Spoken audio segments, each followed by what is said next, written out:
আসসালামু আলাইকুম। সেলাই মেশিনের সুই ভাঙা কিন্তু খুবই বিরক্তকর একটা জিনিস। তো এটা কিভাবে ভাঙে বা কেন ভাঙবে, এটার সমাধান কি, আমি A to Z আপনাদেরকে দেখাবো এই ভিডিওতে। আপনারা মনোযোগ সহকারে ভিডিওতে দেখলে আপনাদের সেলাই মেশিনের সুই ভাঙার সম্ভাবনা একদম জিরোতে চলে আসবে। আমাদের সেলাই মেশিনে অনেক সময় সুই ভাঙে, অনেক সময় দেখা যায় যে আমাদের যে হ্যামটা আছে এটা নড়াচড়া করতেছে।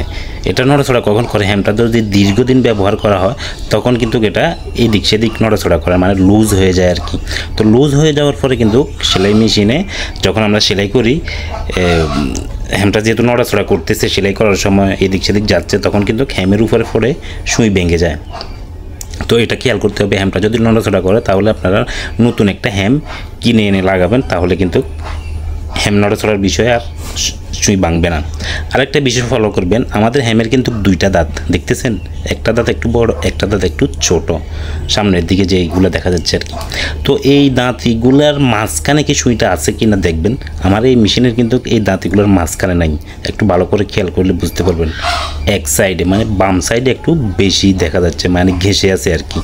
তো এটা ঘেঁষে থাকলে কিন্তু আমরা সেলাই করার সময় অবশ্যই এটা হ্যামের উপরে পড়ে সুই ভেঙে যাবে। তো আপনারা এই বিষয়টা একটু ফলো করুন। তো যদি কোনো এক সাইডে দেখা যায়, একটু ভালো করে চেক করে দেখবেন। যদি এক সাইডে দেখা যায় তাহলে হ্যামটাকে একটু সরিয়ে দিতে হবে, একদম মাঝখান বরাবর করে দিতে হবে। যে দুইটা দাঁত আছে এই দুইটা দাঁতের মাঝখান বরাবর করে দিতে হবে। তো এই দুইটা দাঁতের মাঝখান বরাবর করে দেওয়ার জন্য আমি একটা দিয়ে স্ক্রুড্রাইভার দিয়ে এটাকে একটু সরিয়ে দিলাম, দেখছেন। তো সরিয়ে দেওয়ার পরে কিন্তু এটা মাঝখানে হয়েছে একটু। এবার যদি দেখেন সুইটা নামার সময় কিন্তু দুইটার মাঝখানে বরাবর কিন্তু নামতেছে। এখন কিন্তু কার সুই ভাঙার কারণ নাই। আরও একটু আমি সরিয়ে দিচ্ছি, যেহেতু পুরোপুরি এটা পারফেক্টভাবে মাঝখানে হয় নাই, আরও একটু সরিয়ে দিলাম। এখন কিন্তু মোটামুটি একদম পুরোপুরি 100% মাঝখানে আছে। তো আপনারা এভাবেই কিন্তু সুই ভাঙার সমাধানটা একদম সহজভাবে করে নিতে পারবেন। ঘরে বসে একটু চেক করে নেবেন আপনাদের ঘরে থাকা মেশিনটা কি আসলে সুই ভাঙে যদি, তো এই বিষয়গুলো চেক করে নেবেন। প্রথমে তো দেখা যাচ্ছে যে হ্যামটা লুজ আছে কিনা, তো লুজ থাকলে এটাকে এভাবে আপনারা চেঞ্জ করে নেবেন।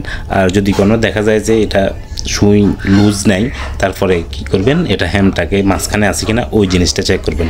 তো চেক করার পরে কিন্তু আপনাদের সেলাই মেশিনে সুই ভাঙার সম্ভাবনা একদম জিরোতে চলে আসবে। ধন্যবাদ সবাইকে। আসসালামু আলাইকুম।